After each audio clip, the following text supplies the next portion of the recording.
So welcome to exam mentor needs counselling guidance ঠিক আছে so তুমি ফাৰ্ষ্টত এইটো ৱেবছাইটত আহিব লাগিব ঠিক আছে এইটো ভিডিঅ'ত একদম ফুল তুমি ডিটেইল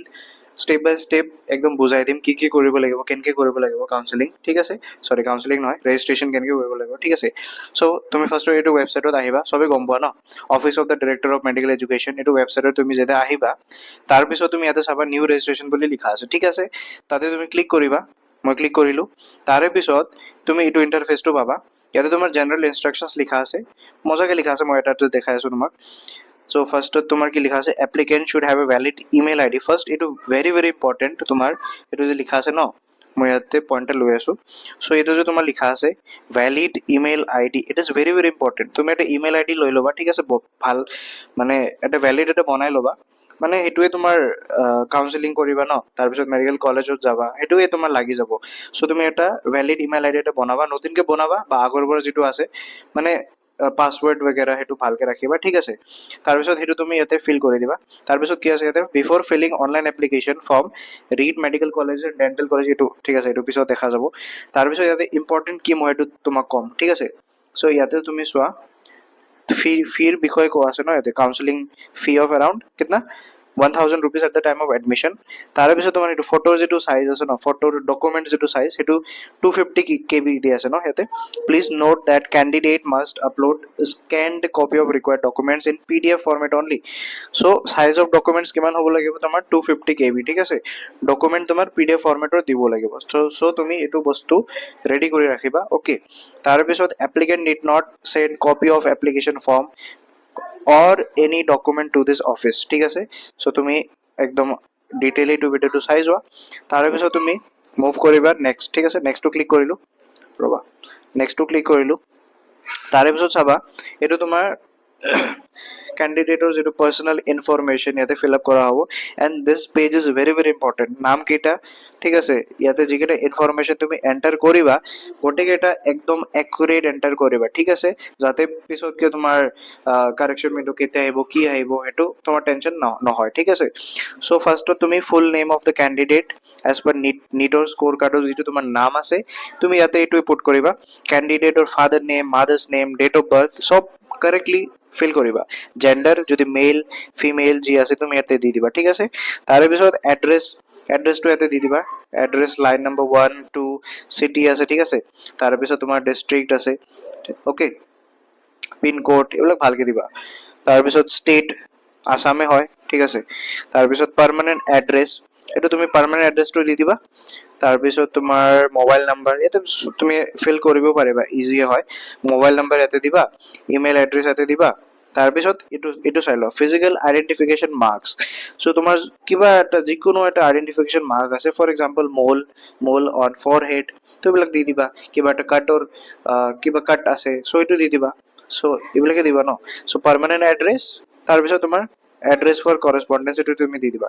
পাৰ্মানেণ্ট এড্ৰেছত তুমি য'ত থাকা তোমাৰ ৰেচিডেণ্ট তোমাৰ ঘৰ অৰিজিনেল ঘৰ ক'ত তুমি এইটো দিলা বা কৰেছপণ্ডেঞ্চ এড্ৰেছ মানে তুমি এতিয়া ক'ত থাকি আছো সেইটো হ'ল তাৰপিছত তোমাৰ ৰিজাৰ্ভেশ্যনটো চাই লোৱা কেটেগৰী অফ দ্য কেণ্ডিডেট এতিয়া কেটেগৰীটো তুমি কি চিলেক্ট কৰিবা ইয়াতে কি আছে জেনেৰেল আছে SC আছে ইয়াতে চাই লোৱাচোন EWS কিন্তু অহা নাই ঠিক আছে যেতিয়া তুমি জেনেৰেলটো ক্লিক কৰিবা তেতিয়াহে তোমাৰ EWSটো আহি যাব ঠিক আছে EWS বা তোমাৰ PWD অ'কে তাৰপিছত যাৰ তোমাৰ এক্স চাৰ্ভিচমেন ডিফেন্স পাৰ্চনেল এইবিলাক আছে তো তুমি এইটো ইয়াতে পুট কৰি দিবা যদি আছে তোমাৰ চাৰ্টিফিকেট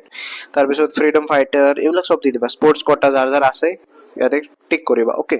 তাৰপিছত whether candidate is permanent resident of Assam or not তুমি যদি outside of Assam then no মাৰিবা if you are from Assam yes হা ঠিক আছে are you residing and schooling within Assam so এইটো চাই লোৱাচোন are you residing তুমি যদি অসমত পঢ়িলা ন চ' এইটো তুমি yes মাৰি দিবা এতিয়াতো তুমি এইটো গম পোৱা ন ৰুলটো চেঞ্জ হৈছে বাহিৰত আছামৰ বাহিৰত যোনে যোনে পঢ়ি আহিছে ন সিহঁতেও মানে if you have PRC of Assam you are applicable for state quota Assam quota ঠিক আছে তাৰপিছত তোমাৰ educational information is very very important ইয়াতে চাই লোৱা ক্লাছ 10ৰ বোৰ্ড কি বোৰ্ড আছে CBSE আছিলে নে সেবা আছিলে ক্লাছ 12ৰ CBSE আছিলে নে Assam higher secondary education council আছিলে কি আছিলে এইটো তুমি পুট কৰিবা ইনষ্টিটিউট কি আছিলে গভৰ্ণমেণ্ট হল নে প্ৰাইভেট চব ইয়াতে চোৱা ষ্টেট কোনটো ষ্টেটত আছিলে, মিডিয়াম কি আছিলে, এছামিছ নে ইংলিছ নে Hindi medium, year of passing, division চব ইয়াতে লিখিবা, ভুল যাতে নহয়। অ'কে, তাৰপিছত ইয়াতে তোমাৰ ছাবজেক্টছ আছে, কি ছাবজেক্ট আছিলে তোমাৰ, তাৰপিছত একদম agreed, year of passing class 12 subjects ইয়াতে চব আছে ন, পুট কৰি দিবা বাছ। পাৰ্চেণ্টেজ এইটো 12ৰ আছিলে, ঠিক আছে, 12 লিখি ল'বা ইয়াতে, কিমান মাৰ্কছ কিমান কিমান আছিল চব লিখি ল'বা মজাকে। তাৰে পিছত তোমাৰ নিট ইউজিৰ ইনফৰমেশ্যন লিখিব লাগে কিন্তু হা, ৰোল নম্বৰ তোমাৰ কিমান আছিলে সেইটো ইয়াতে পুট কৰি দিবা, এপ্লিকেশ্যন নাম্বাৰ কি আছিলে ইয়াতে পুট কৰি দিবা, স্ক'ৰ কিমান আছিলে তোমাৰ একুৰেট ইয়াতে লিখি দিবা, অল ইণ্ডিয়া ৰেংক কিমান লিখিবা, এক্সামিনেশ্যন চেণ্টাৰ ক'ত আছে লিখিবা, চেণ্টাৰৰ কোড কি গম পাব লাগিব, ইউ হেভ ইট, ঠিক আছে, এডমিট কাৰ্ডটো পাই যাবা, এড্ৰেছ এক্সামিনেশ্যন চেণ্টাৰ ক'ত আছিলে এড্ৰেছ লিখি ল'বা, তাৰপিছত আছামৰ যিটো ষ্টেট মেৰিট লিষ্ট আছে তাতে তোমাৰ ৰেংক কিমান সেইটো লিখিবা। Okay, then we are moving to upload NEET UG photograph and signature. এতিয়া চোৱা ফটোগ্ৰাফৰ চবৰে প্ৰব্লেম আহি যায়, ঠিক আছে, প্ৰব্লেমটো কি চাইজৰ প্ৰব্লেম হৈ যায়, তুমি ফটোটো উঠোৱা MB কিমান থাকে 2 MB 5 MB 10 MB depending on your camera quality, so এইটো ইয়াতে একচেপ্টেবল নহয়। চ' তুমি কি কৰিব লাগিব চাইজটো ৰিডিউচ কৰিবা, ঠিক আছে, ক'ত ৰিডিউচ কৰিবা, ৱেবছাইট আছে বহুত কেইটা ৱেবছাইট আছে, পাই চাইজ ৰিডিউচাৰ বহুত কেইটা আছে, ভাল ভাল ৱেবছাইট আছে, চ' তাতে তুমি চাইজটো ৰিডিউচ কৰিবা, কিমান 50 KB আছে না, চ' তুমি 43 KB মানলৈকে কৰি ল'বা, চিগনেচাৰো চিমিলাৰ 30 KB আছে ন, চ' 23-25 KB কৰি ল'বা, তাৰপিছত ইয়াত আপলোড কৰি দিবা, খতম। হয়, এতিয়া কি কৰিবা, log in details of the candidate, পাছৱৰ্ডটো তুমি নিজে ছেট কৰিব লাগিব, তাৰপিছত কনফাৰ্ম কৰি ল'বা, তাৰপিছত সেইটো পাছৱৰ্ডটো তুমি মজাকে লিখি ল'বা, ইয়াৰ স্ক্ৰীনশ্বট নোটছত ভালকে ৰাখিবা, এইটো ভেৰি ভেৰি ইম্পৰ্টেণ্ট, যেতিয়া তোমাৰ চিট এলট হ'ব ন। তাৰে পিছত ইম্পৰ্টেণ্ট হ'ল এইটোৱে ডিক্লেৰেশ্যন অফ দ্য কেণ্ডিডেট, গোটেইকেইটা তুমি এনেকৈ টিক মাৰি দিবা, ঠিক আছে, এনেকৈ টিক মাৰি তুমি কি কৰিবা, ক'ত ক্লিক কৰিব লাগিব তোমাৰ,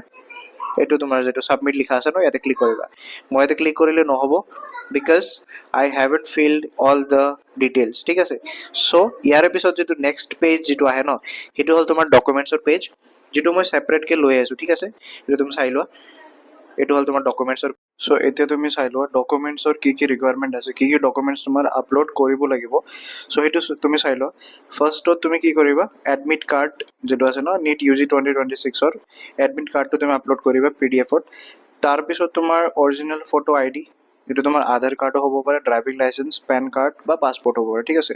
তাৰপিছত তোমাৰ HSLC এডমিট কাৰ্ড, ক্লাছ 10ৰ যিটো মাৰ্কশ্বিট, ক্লাছ 10ৰ পাছ চাৰ্টিফিকেট, ঠিক আছে, ক্লাছ 12ৰ মাৰ্কশ্বিট, ক্লাছ 12ৰ পাছ চাৰ্টিফিকেট, ঠিক আছে, তাৰপিছত তোমাৰ ডিক্লেৰেশ্যন বাই পেৰেণ্ট এইটো দি দিবা, তাৰপিছত EWS চাৰ্টিফিকেট, PRC-টো দি দিবা,